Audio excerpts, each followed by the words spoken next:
Good morning, everybody. We're going to get started, and welcome to the Social-Emotional Learning and the Remote Learner webinar today. We are going to go through some logistics, the agenda, the outcomes before we dive into content.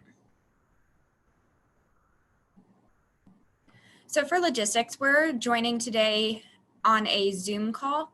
Some features of Zoom, if you are new to it or just as a reminder, that we'll be using today for our webinar are you can have the ability to turn your camera on and off, as well as your mic, typically in Zoom meetings. For this Zoom meeting, to accommodate how many people will be joining us today, you've automatically been muted.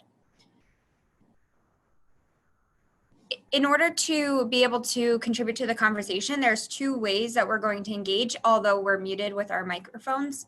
The first way is through the chat feature. With the chat feature, you can answer any questions, ask questions of those that are on the call, share where you're coming from. So if you'd like, take a second and share where you're joining us from in the chat feature, which can be found on the bottom toolbar of your Zoom meeting. The other feature is going to be the Q&A feature, where you can submit questions. In this model of this webinar, there'll be discussion questions to reflect upon along the way, and at the end, a more formal Q&A, which I'll moderate, be able to answer those questions that you've submitted. If you have questions directly for me or that you would like addressed in this webinar, please submit them through the question and answer feature. That way, after the content has been presented, when we go through our more formal Q&A, I'm able to keep track of the questions that you'd like me to answer, in case they get missed in the chat. So if you submit questions through the chat, there's a chance they could get lost in the conversation. So we'll save chat for any reflections, questions we have of our peers that we'd like, or anybody else on this call that we'd like answered or discussed, and any formal Q&A submitted through the Q&A feature. Some tips for using Zoom are up on the screen. You can use keyboard shortcuts to refresh your browser in case you have any disruptions to your webinar. Ensure that your speakers are not muted. So if you have speakers connected to listen to the audio, make sure they're up or your headphones are plugged in case you're having any difficulty hearing. There's a video troubleshooting guide at the bottom in your Zoom toolbar, and you can also enable your closed captioning in the Zoom meeting. This Zoom meeting and webinar is being recorded. I tell you for two reasons. One, so you know you're participating in a recorded webinar. It's going to be posted on our website for Eduscape, where you'll be able to watch it in a couple days, refer back to it, or share with anybody that may have not joined us for this webinar, as well as just so you understand that you're participating in a recorded webinar. To go over the agenda and learning outcomes for this social-emotional learning webinar, we are going to be identifying key social-emotional skills needed to support remote learning. So what are the skills that students need as they're going through remote learning, if they're facing any challenges, or just to continue engaging in the learning that they have going on already? And also, what are those routines or strategies that could support students with their social-emotional skills? So how do we help develop and strengthen those skills? We're going to start by looking at the what. What are those skills? Why are they important to remote learning? And then how can we support them? At the end with the Q&A. Along the way, as mentioned though, there'll be discussion and reflection questions that you can discuss in the chat or just silently reflect to yourself as you're thinking about how SEL fits into your classroom. So what is social-emotional learning? So SEL stands for social-emotional learning, and you may see it often represented as social-emotional learning. And we're going to really view social-emotional learning through the lens that's been presented by a resource called CASEL. CASEL is an authority on SEL. It brings together experts and research on SEL, as well as academic learning in addition to social-emotional learning, in order to help us better understand what our students need in order to be successful in remote learning and just in life. And it also applies to us as adults as well. So you can see from the description here, SEL is the process through which children and adults understand and manage emotions, how they set and achieve positive goals, how they feel and show empathy for others, how they establish and maintain positive relationships, and how they make responsible decisions. So all of these 5 core competencies, as they're referred to through CASEL, are what make up SEL. So today we're going to be exploring how these core competencies are needed in order to be successful during this remote learning time or in the future with other remote learning experiences, as well as how we can support students in developing those skills. So these are summaries of the 5, but we'll look at them more in depth. As we're looking at the 5 core competencies by CASEL, consider what are characteristics of social-emotional skills. So as we're going through them and we're reviewing, we're going to explore what are the characteristics of social-emotional skills. Why are social-emotional skills important for remote learning? And how can SEL skills be developed and strengthened? So that what, the why, and the how. Our first reflection and discussion question, this can be done independently or feel free to discuss in the chat feature, is what SEL skills are you hearing or seeing in your classroom? So in your current remote learning situation that you're in, what do you see that students are doing or what do you hear them saying that might give clues as to where they are in their SEL development and what skills they are strong in or maybe limited in? We're going to go through what SEL skills hear or sound like and might look like in a classroom and what those characteristics are, but think about how they're resonating currently in your remote classroom. So the first core competency by CASEL that we're going to explore is that self-awareness.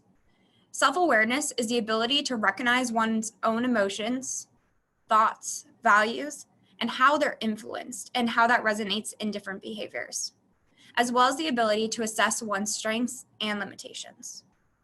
Key characteristics of self-awareness are identifying emotions or the ability to identify emotions, having an accurate self-perception, recognizing strengths, having self-confidence, as well as self-efficacy. What this might look or sound like in your classroom is students sharing how they're feeling, whether that be publicly or privately.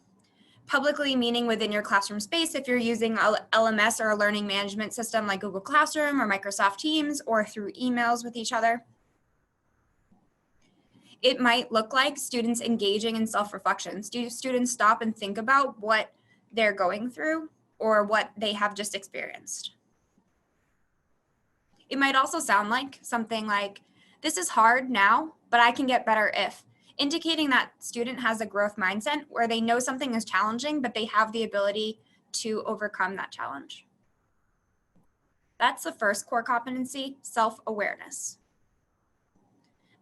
And I might pause in between slides just for anybody who's taking notes or just processing in the discussion. So thinking about how does self-awareness currently resonate in your classroom? Do you hear it? Do you see it?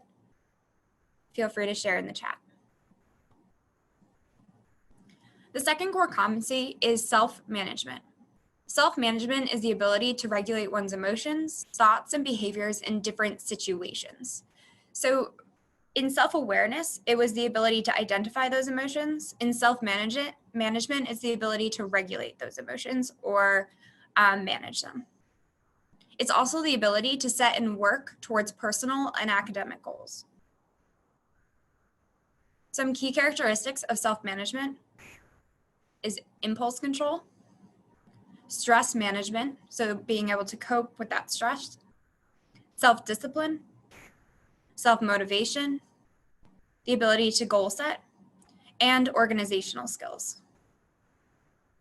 What this looks and sounds like, or may look and sound like in a classroom, is I'm feeling stressed, so I'm going to, and then give a strategy in order to manage my stress. So a student is able to recognize that they're stressed, but then also identify a way to cope or manage their stress in order to overcome it. Students set goals and reflect on their progress. So students are able to set goals, whether prompted or voluntarily, and then think about how am I doing in achieving my goal. It may also look like students articulating a plan for completing a task. When having a challenge to overcome or starting a task, are students identifying the steps that they would use in order to complete that task? And as we continue to the remaining 3 core competencies, I just want to mention that these core competencies are similar to, in a sense, anchor standards, where you have an anchor standard, but what that standard looks like in every grade level may differ. So self-management goes across pre-K or even as young as birth, all the way through adulthood. So self-management is a skill that is developed and strengthened, but it may look different at a pre-K level versus an 8th grade level. So as you're also thinking about what does this sound like and look like in my classroom, being aware of what does self-management look like at the grade level that I'm currently teaching, what would be developmentally appropriate for my students or grade level. The third core competency is social awareness. Social awareness is the ability to take the perspective of and empathize with others. So again, empathy spans all grade levels, but what a 15-year-old empathizes or how a 15-year-old empathizes might look a little bit different, or expectations might be different for a student who's 5 years old. Social awareness is also the ability to understand social and ethical norms for behavior. Key characteristics of social awareness are perspective taking, the ability to see perspectives or put themselves in others' shoes, so to say. The ability to empathize, appreciating diversity, so recognizing diverse experiences or values or ideas, and also being able to appreciate them, as well as respect for others. What this might look or sound like in a classroom is I might need to ask more questions to better understand. In this quote, or what I would hear my students saying, is asking questions to understand someone's perspective. So appreciating any diversity if those values or ideas are different than their own, and also working to understand that person's perspective through question asking. It might also look like students ask questions of each other. So similar to the quote, having students ask questions is a way that they are working to empathize or take on a perspective of somebody else in order to better understand them. And lastly, or one other example, there are many more, students celebrate other successes. So in that respecting others and appreciating diversity, empathizing, and perspective taking, students celebrating or giving kudos or shouting out or however you celebrate other successes or acknowledging things that were done well, whatever it might be, is another form of social awareness or a demonstration of social awareness. And the fourth is relationship skills. Relationship skills refers to the ability to establish and maintain relationships. Can students build relationships and maintain them that are healthy? It's also the ability to communicate clearly, listen, cooperate, resist inappropriate social pressure, negotiate conflict constructively, and also seek help.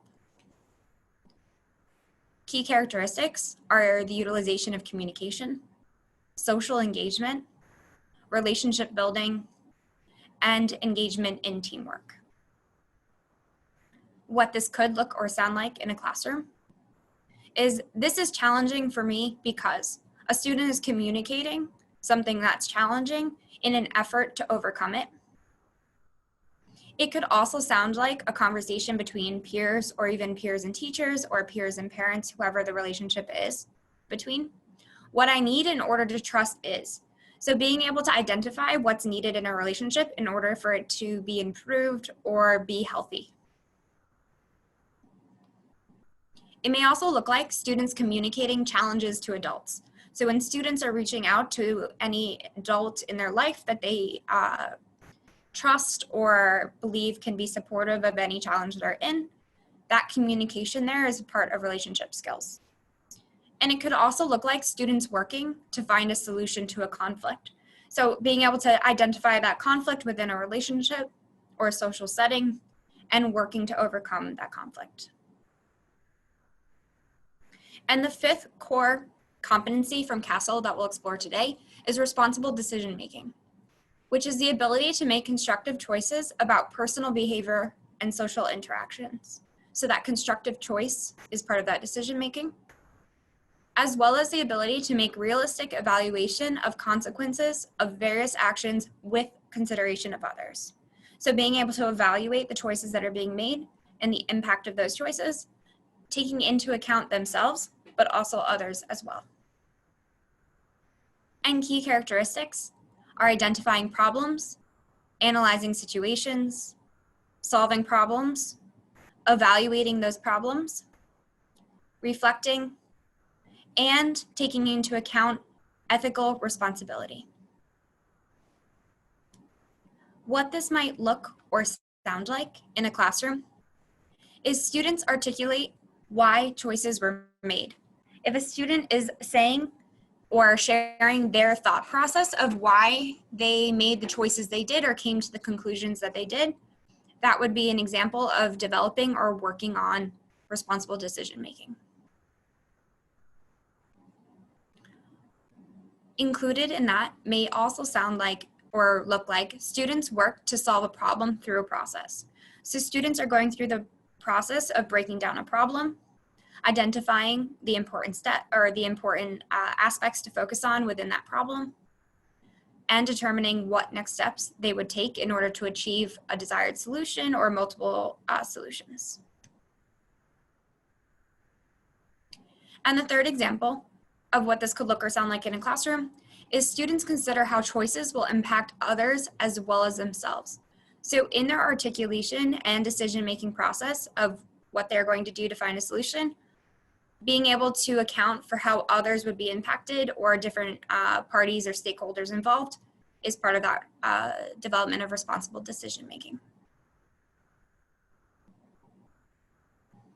So having gone through 5 core competencies to start, what are they and what could they look or sound like in a classroom? Continue reflecting on what you're hearing or seeing in your own classroom. Feel free to share in the chat or just reflect independently.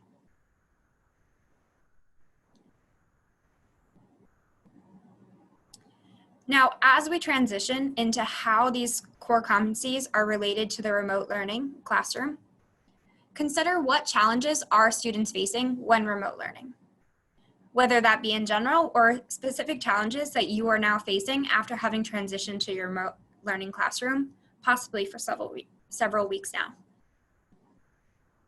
Also think about why might students be struggling to overcome that remote learning challenge. For us as adults, and maybe not so much because we could still be working and often are working on these social-emotional learning skills ourselves, but what would be getting in the way of students overcoming things that maybe we consider to be more automatic or maybe not even challenges at all? Why would that learning curve be longer? What is that core competency or sub-skills that they may have to work on in order to overcome that? So what are those challenges and why might students be having challenges to overcome those problems they're facing?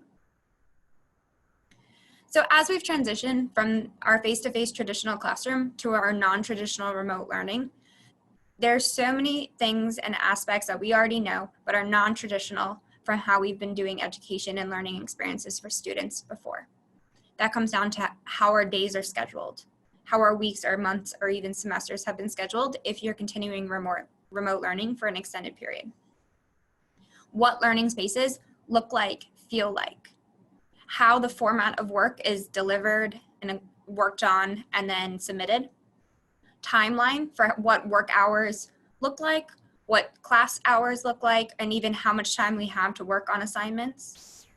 The routines, the rules, the norms may be the same, but much of it may have to change as we're now working in a digital platform. And our overall atmosphere. This is a time that can be often stressful, hard to navigate just because of the newness, as well as the ability to communicate. How students may have typically sought out adults for help or how they typically would reach out to those are now different. Communication may also look different with parents who are at home supporting them. So looking into this non-traditional classroom, some challenges that may come with remote learning, we're going to explore 5 of them. The first one is stress and anxiety. It may not shock you. It's probably something you may have felt or something your students are going through now. But stress and anxiety is a huge challenge that comes with just something that's new, not just remote learning, but in this case, the newness is remote learning. So as students are coping with their stress and anxiety or struggling to cope with any stress and anxiety that comes from having their routines be non-traditional or different than what they're used to, the climate of fear, of sickness or loved ones, also not being able to see people the way that they normally would be able to see people, that stress and anxiety may manifest very differently in every single person based on their coping mechanisms or their ability to cope with stress and anxiety.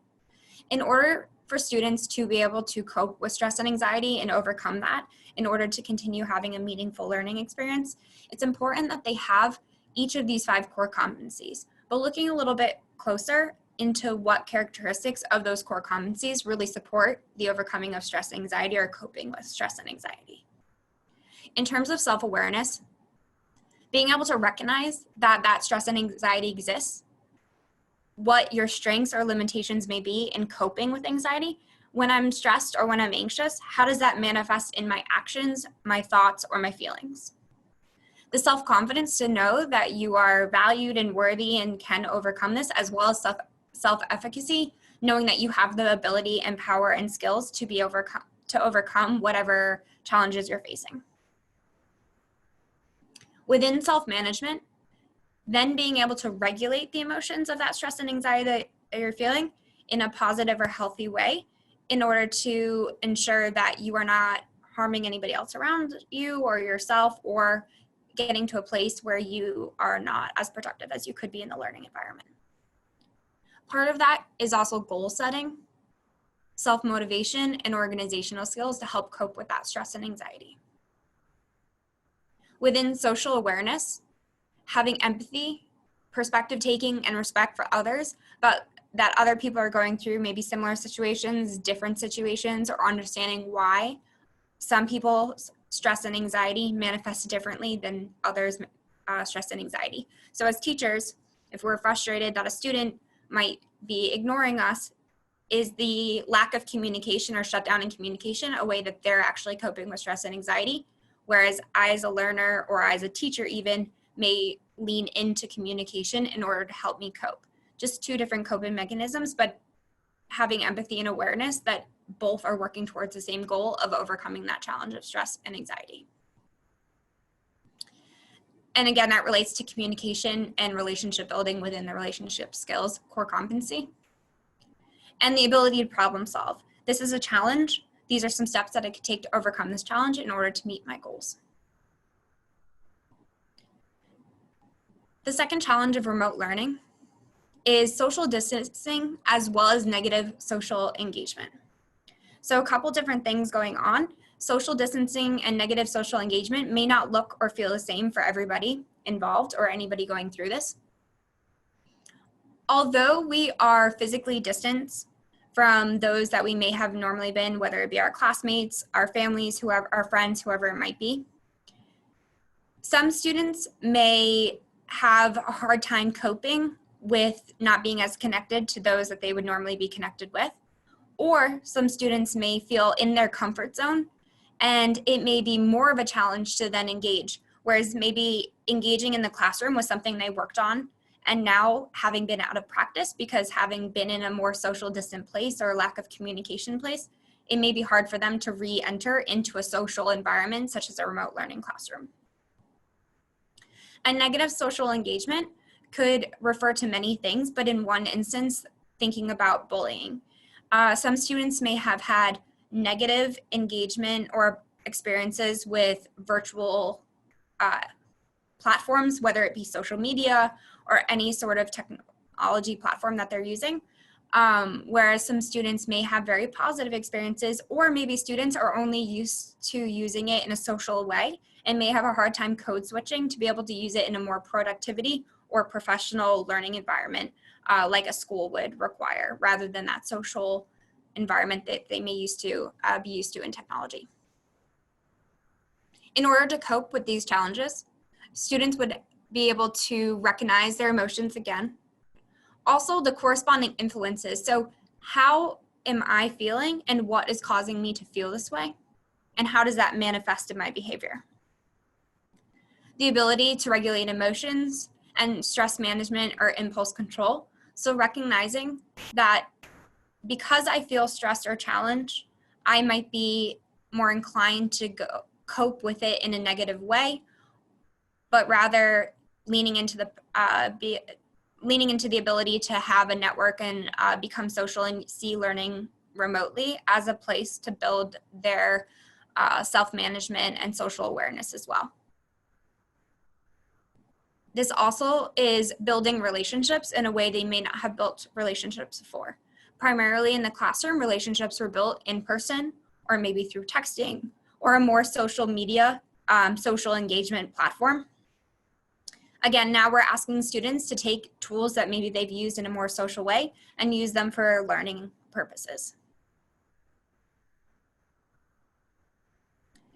And as I've been talking to teachers, now that they have been planning to transition to remote learning, as students started to transition, as school started to transition, it was more crisis mode. Nobody knew what was going on or how long this would last. But as time continues, students still have to turn in that work. Graduations still are going to happen. Grade promotions still happen.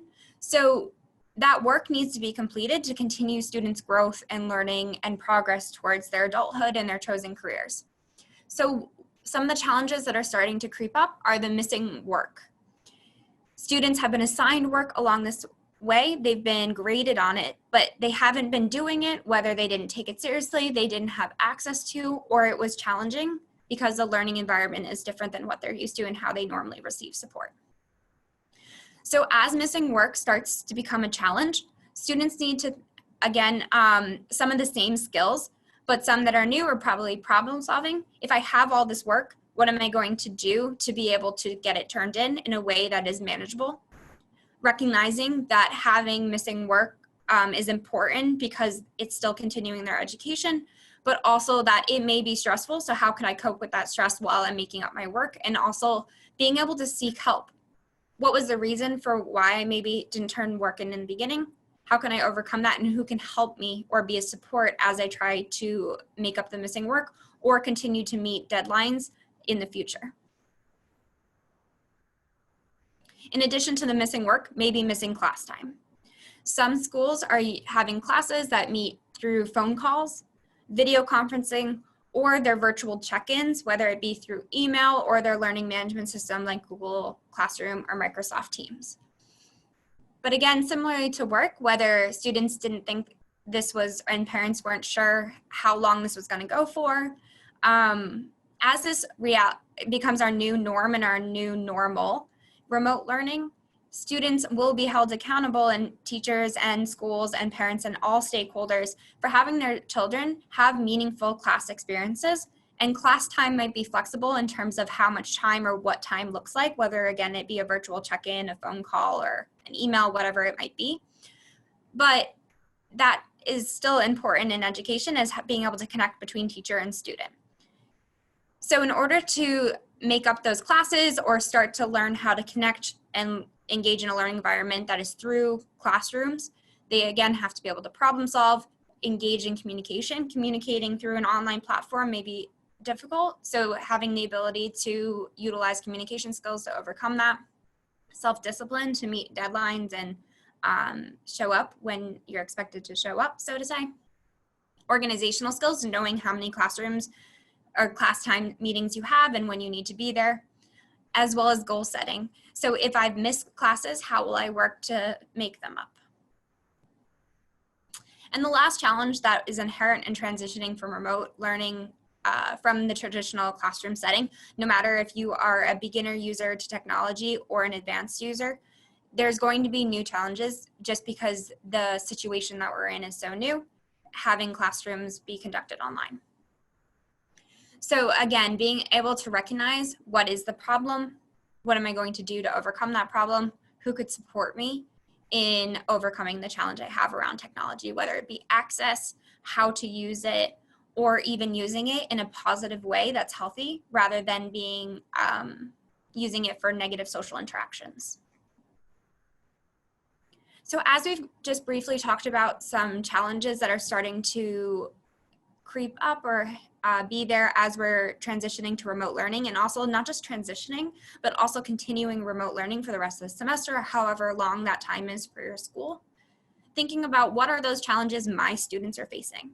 They might be these 5 challenges, or maybe I'm starting to see unique challenges off that may be related to or even different than those challenges.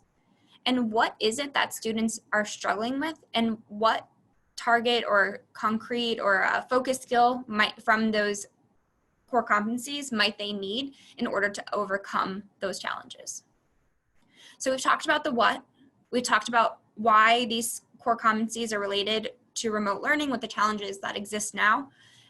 It's time to talk about how can we support our students in developing their SEL skills, and how can we help them also strengthen those skills. As we talk about the how and the strategies that we would use to help support our students, think about what skills you would focus on developing in your classroom, whether it's 1 or 2 skills that everybody in the classroom could work on, no matter what level they're at. Or if I'm experiencing a fewer incidences with students or cases where I want to support 1 or 2 or a small group of students through targeted skills that they might need. Also, what are those corresponding strategies I would use to help support either my whole classroom or a focus group of students in developing or strengthening those skills.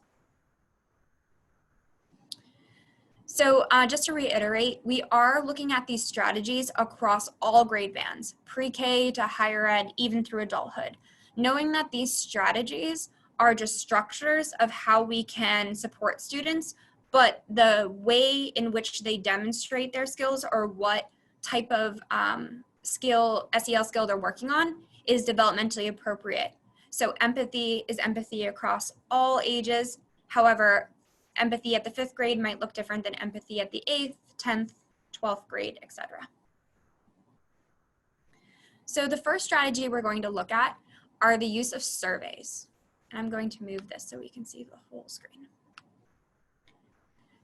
Surveys can be used across all of these core competencies or to support and gain understanding about where our students are in these core competencies. They can give an insight about how students are feeling, allow us to look at possibly trends and data to be able to identify what it is we'd want to be able to support students on.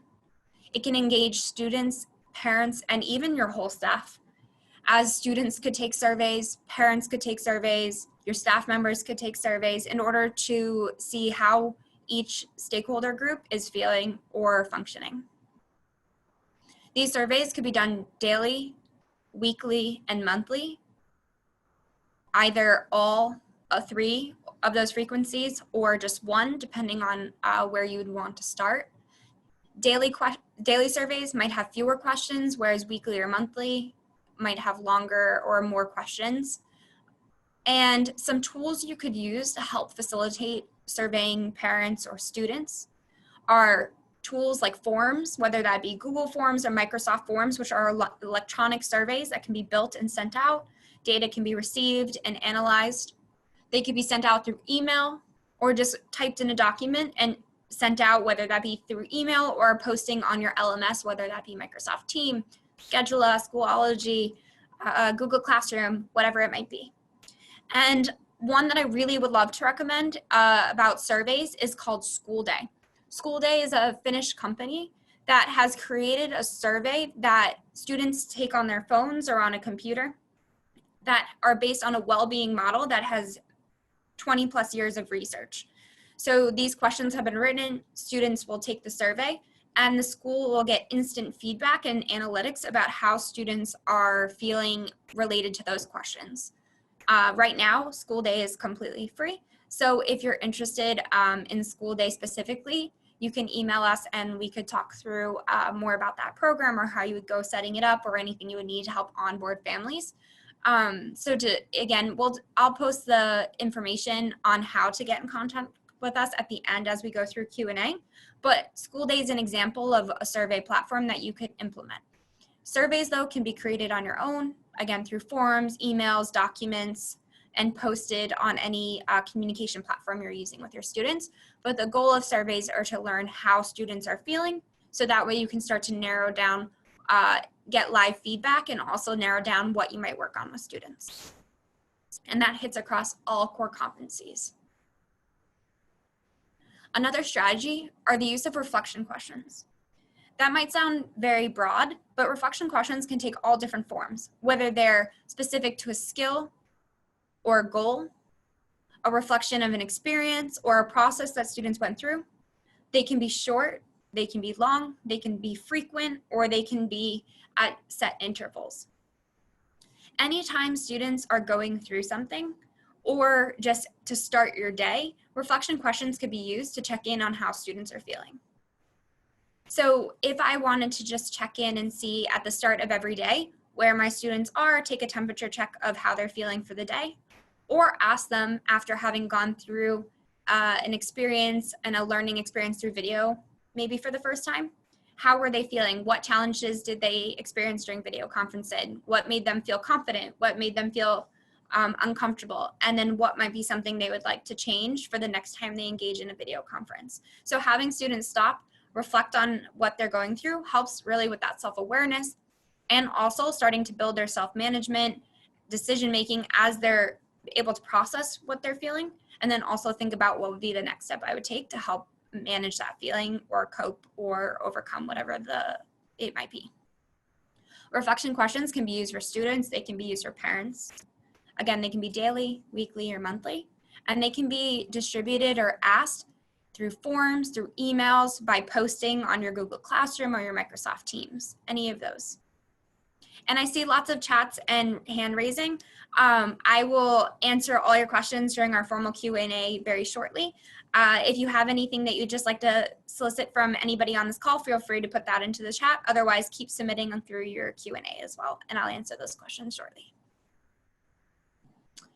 A way to help build the goal setting is through the use of SMART goals. SMART goals standing for specific, measurable, actionable, realistic, and time-bound goals. So students could work to build or write or set long-term goals and short-term goals that they can check in on, reflect on what did they do to achieve their goal or work towards their goal, what might they do differently, and what is a next step that they could take to reach the next level of their goal. So having opportunities to infuse these SMART goals, they could be around academics, around a specific skill, SEL skill or an academic skill, a task, or any experience that they would like to have could be the topic of a SMART goal. This is something that students can do with their parents at the younger grade levels, or as they get older, engage in more independent goal setting as well.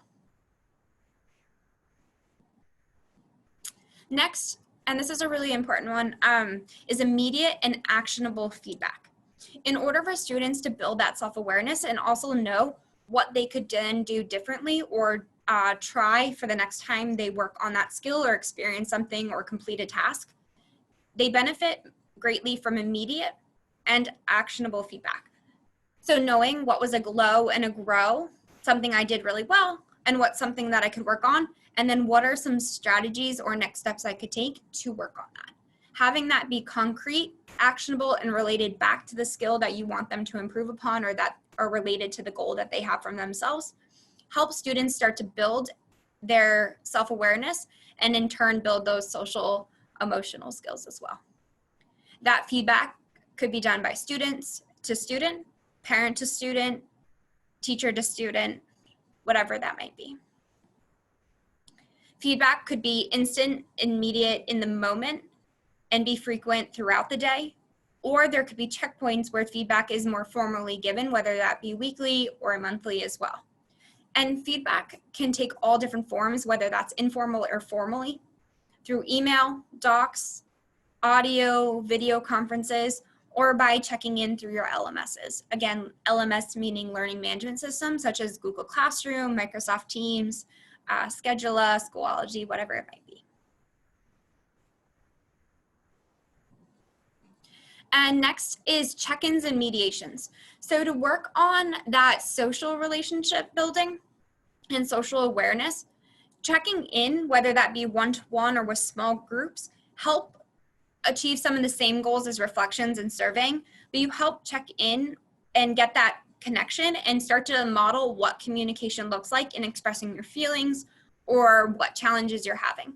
So as a teacher, when you are conducting check-ins with students, you're modeling that communication and also providing information on how that student could reflect or change actions or what they would do next time differently or to overcome a challenge, whatever it might be. Another thing is mediations. Mediations can be done through parent to student, teacher to student, or student to student. So if a student is having a challenge in a social relationship, they could go through a process where they have conversations about what they're feeling, what bothered them, or what challenge are they facing within that relationship. Hearing the other person's point of view, so being able to build that empathy and perspective taking in that relationship, as well as then deciding on agreements or next steps that they would take in order to repair or improve or strengthen their relationship. So in that example I gave where a student said, what I need in order to trust you is, so if trust was broken, a student explaining why that trust was broken, and then also what they would need in order to trust again while hearing their peers or their teachers or their parents, whoever broke their trust, whatever that other side of the story is, hearing the other side and then determining almost like a social contract between each other to show that through communication, those relationships can be improved. And in terms of supporting self-management and responsible decision-making, in the remote classroom, something that's really important is giving clear and transparent schedules and routines. So when students are going to school, they would typically have a schedule. It's something that would reflect their experiences in prior years. It's something they do day in and day out. And now we've taken them from that face-to-face experience to this non-traditional remote learning, where although we may have thought we made it clear, it may not always be clear to our learners how they're meant to engage in remote learning. What does that even mean or look or feel like? So the more clear and transparent through communication, posting, reminders, what the schedule is, when meetings are happening, what is expected during meetings or of work, why, that big picture, why is it important that we meet? Why is it important that we continue our education together? Why is it important that we connect through phone call? Or why is it important we respond to these discussion posts? As well as how. How do you go about engaging in that remote learning? Does that mean everybody will call into a phone number, but will be muted and then raise their hand or give a signal through the online platform when they talk? What does that look like and how do you conduct yourself in remote learning? And lastly, in order to also support self-awareness and build towards that self-determination, self-management, and responsible decision-making, providing students with calendars, checklists, or steps that they would take in order to complete tasks can support students in understanding what is expected of them, manage the tasks or work that they have at hand, and also work to a place of independence. So at the younger grades or in newer situations for students who haven't gone through this before, these calendars, checklists, or steps might be provided by the teacher and modeled. After having practiced and modeled to students what these checklists look like and you can start to give them opportunities to build these checklists or processes on their own. So simply asking the student, what are the steps you would take in order to complete this? Write those steps down and make sure you're checking in on those steps along the way. So building students towards independence and their ability to manage themselves by first modeling, giving templates, giving opportunities to practice, including that immediate and actionable feedback, and then having students try on their own as well. So again, these are a handful of strategies to support many of these core competencies. So by using these strategies, you can often be hitting at more than one core competency of the SEL skills, but they do expand grade levels. So check-ins and mediations could happen at the adult or higher ed level, as well as the pre-K level. but the content of what's being discussed or the challenges that students are facing or adults are facing may look different. So think about how do each of these strategies resonate in your classroom for the students that you're teaching, since you know them best. So again, we've talked about how we might be able to support the development and strengthening of SEL skills, and reflected on, or you can continue in reflection, of how these skills would resonate in your classroom. Which skills and strategies might you want to focus on, whether that be at a class level or a small group level, or even individually with students.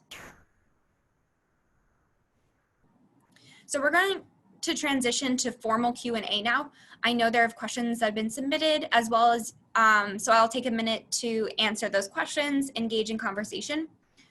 If you are enjoying collaborating with others on the call, feel free to continue chatting or reflecting and discussing within the chat feature of Zoom. Before I dive into those questions, just to share some information for anybody who may have to jump off the webinar with us, is our email is info@eduscape.com. And I think I forgot to mention this, but this is Eduscape. We are a company that serves to rethink learning or support educators in rethinking learning. In this instance, like remote learning is an example of the rethinking that we have to do. So if you're interested in that school day platform, which was a survey platform to gain insights on how students are feeling in their social emotional learning and academics as well. Or if you have any other questions or inquiries, please email us at info@eduscape.com.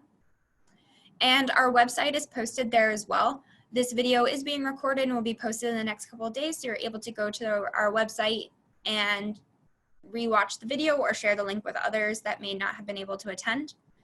And since you've joined our webinar today, we are inviting you to join our educator community on Facebook. If you enjoy Facebook or have an account on Facebook, you can join our group by using that link that is on the screen. Here we have educators who are continuing this discussion about instructional continuity as we transition to remote learning and engage in extended remote learning. So have an opportunity to connect with other educators that have gone through same experiences or are going through the same experiences as you. So we're going to go to the Q&A feature.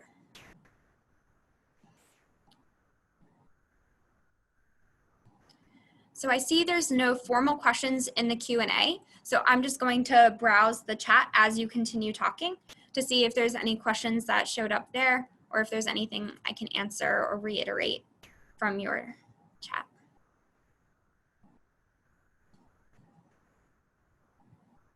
Okay.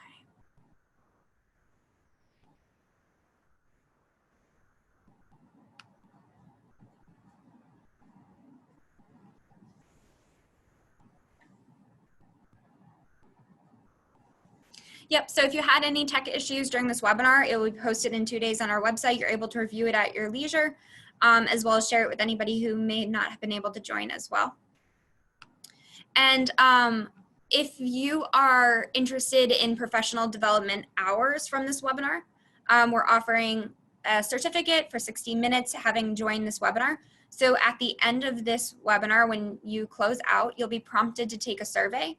In order to receive a professional development certificate, you must fill out the evaluation, and that will prompt an email that will send you your certificate through email.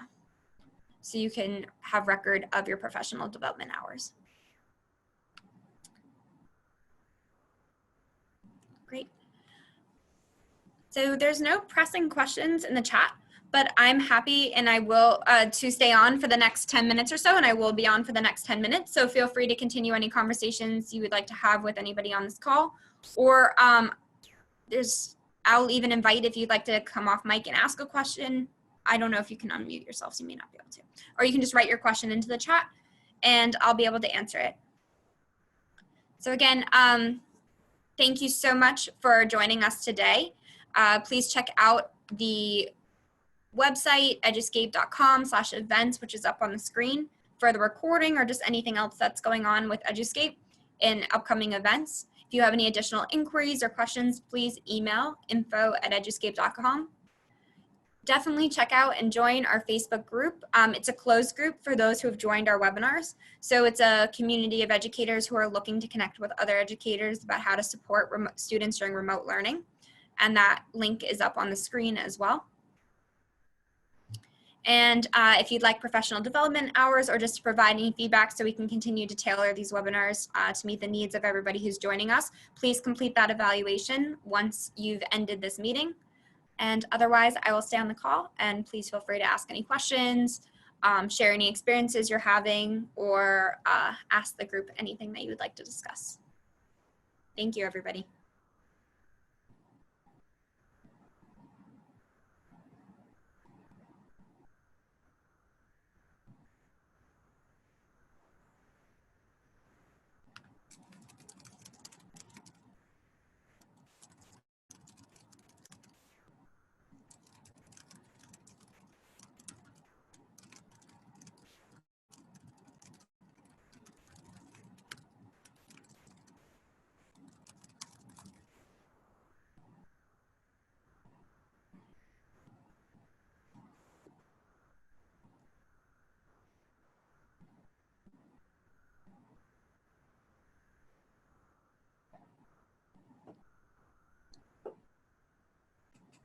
Absolutely. So I'd love to speak more about school day, which was a question asked in the chat. And I'll turn my camera back on so you can see my face. So School Day is a company in Finland that created this product called School Day, where students log in to an account that asks them questions through surveys, very short surveys. They take about no more than 30 seconds to answer, about 6 to 8 questions. And the questions are all aligned to different academic and social emotional needs that students might have in remote learning, as well as their traditional classroom setting. So the questions span all spheres. Right now in the remote learning model, which is free, the questions are tailored towards remote learning. So you get direct feedback about how students are experiencing their education in the circumstances of remote learning. So students log in. The accounts can be created using whatever school email you're already using, or account emails can be generated for you through School Day. And students would log in, take this very short survey, and those analytics go directly back to your administrator and the teachers. So as a teacher, I would be able to see how students answered. The surveys are completely anonymous, so students don't have to worry about feeling singled out or having their privacy disrespected, so to say. So what I would be able to see as a teacher and as a school leader is trends in data. So for questions such as, do I feel lonely? If that question was asked, I can see how many students answered it. And I can also see how students responded to that question on a Monday, and maybe how the following Monday responding to the same question if their answers have changed. So I can start to make correlations between how my students are feeling during remote learning, how groups of students are feeling, and also what might be leading to that based on what's going on. Maybe I have students who engage in, I did video conferencing for the first time, and now I see a trend where students don't feel as lonely, and I can start to think, maybe it's because I used video conferencing or something like that. The School Day platform also provides little tips and tricks to support students through building their SEL as well. So for example, if students are feeling lonely, provide an opportunity for students to connect to each other, and that you can decide what that connection might look like, whether it's through email or a phone call. So right now, School Day is completely free for a certain amount of time. And what you can do is just email us info@edgescape.com, and we can talk you through how you get set up. But the process is very simple. It's just, and there's letters and things like that that can help onboard parents and students to this new experience as well. So if you're interested, please reach out to us and we can work with you and your school to help set that up if you're interested. So it's great for getting really a holistic view on how students are feeling. And School Day is based on a research model that has been around, and the research has been conducted for over 20 years. So they've done a lot of work to really gain insights on how students are feeling using the right questions to ask. So the questions on the survey are set up by the company and based on that research model. So with a university in Finland, they have developed these questions over the last 20 years to help build their data model and ask questions. So you would be able to see the questions that students are being asked as well. But right now the questions are going to be tailored towards remote learning. The full traditional model are questions that are relating to your entire school experience.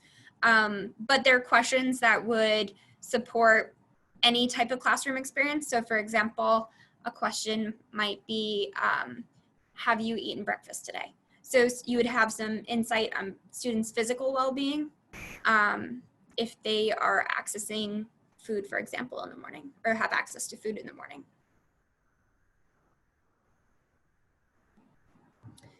So you can check out their website, schoolday.fi for School Day Finland, and also please email us at info@eduscape.com, which is up on the screen, and I'll type in the chat as well, because we'd love to support anybody who'd like more information on that as well.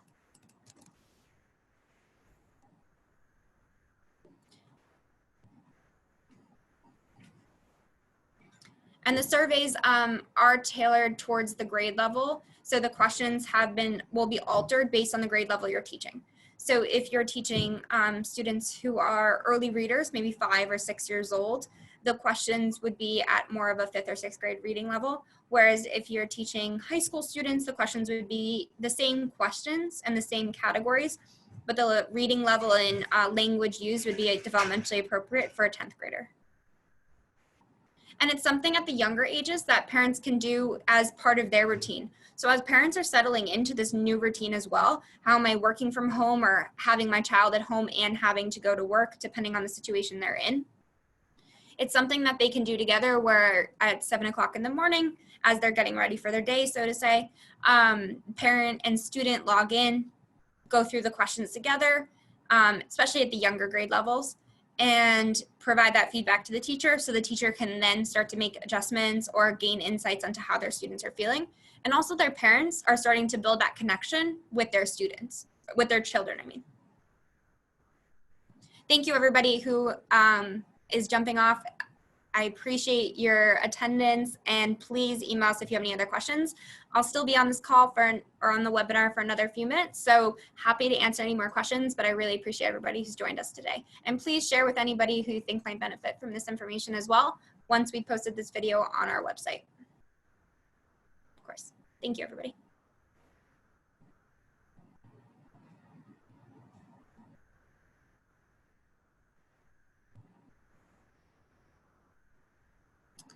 I see Sister Eileen is raising her hand. Let me see if I can take you off mute since there's not too many of us on the call and you're welcome to talk. Otherwise, please feel free to raise into the chat as well.